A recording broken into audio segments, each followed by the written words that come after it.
Hannah Campbell shared her first social media post since revealing her 10-month-old daughter Eliana had passed away. In the emotional video shared on TikTok on April 12th, Hannah, her husband Jacob Campbell, and their oldest daughter Ember got ready to go to Ellie's funeral.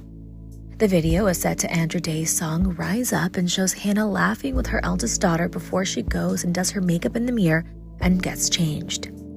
Today, we dress with heavy hearts to celebrate a life that changed ours forever. This is for you, Ellie, she captioned the post. Eliana passed away on April 7th, less than a year after she was diagnosed with junctional epidermolysis bullosa, which is a rare condition that causes fragile and blistering skin, according to the Mayo Clinic.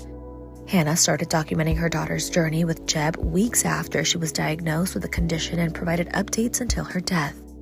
Eliana's dermatologist attended the funeral, and Hannah shared a video of the letter she wrote for the service on her TikTok over the weekend. My name is Diana Roish, and I was Ellie's dermatologist. I wrote a little something for her services today, and I'm going to read it for you. I'm never going to forget the day that Jacob, Hannah, and Ellie came to my clinic.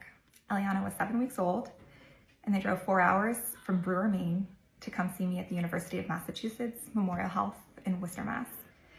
Hannah and Jacob knew that Ellie had EB, but they hadn't gotten clarity yet about exactly what subtype Ellie had. For those of you who are not familiar with EB, it is not just one disease. EB stands for epidermolysis bullosa, and that is actually an umbrella term that encompasses different skin conditions, though they are all characterized by skin blistering. EB is collectively referred to as the butterfly disease. Skin is as fragile as the wings of a butterfly. Ellie had severe generalized junctional EB. Ellie had 2 nonsense mutations, and because of her genetic makeup, Ellie was not making any of a protein that was required to keep her skin intact. This essential protein was also missing from her airway and from her gastrointestinal tract. Ellie was not only at risk for extensive skin wounds, but also respiratory and nutritional issues. Babies who are born with severe generalized junctional EB are not expected to live past infancy, and Ellie was fighting for her life since the day that she was born. There's no way that Ellie's parents could have known ahead of time or prevented Ellie's condition. When I read Ellie's genetic report, my heart dropped.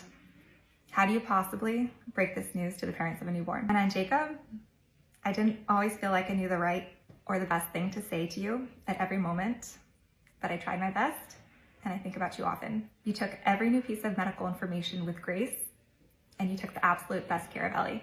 You kept her comfortable, you showed her the beauty in this world, and you couldn't have loved her more. I am grateful that I was able to get to know your family, not only through our appointments, but also through Ellie's TikTok. I love watching Ellie's little smiles and raspberries.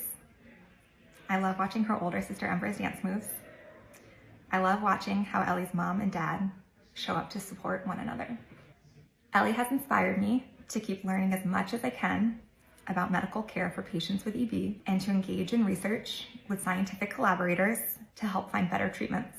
Right now, there is no cure for EB, and I can't begin to tell you how awful that felt to tell Hannah and Jacob.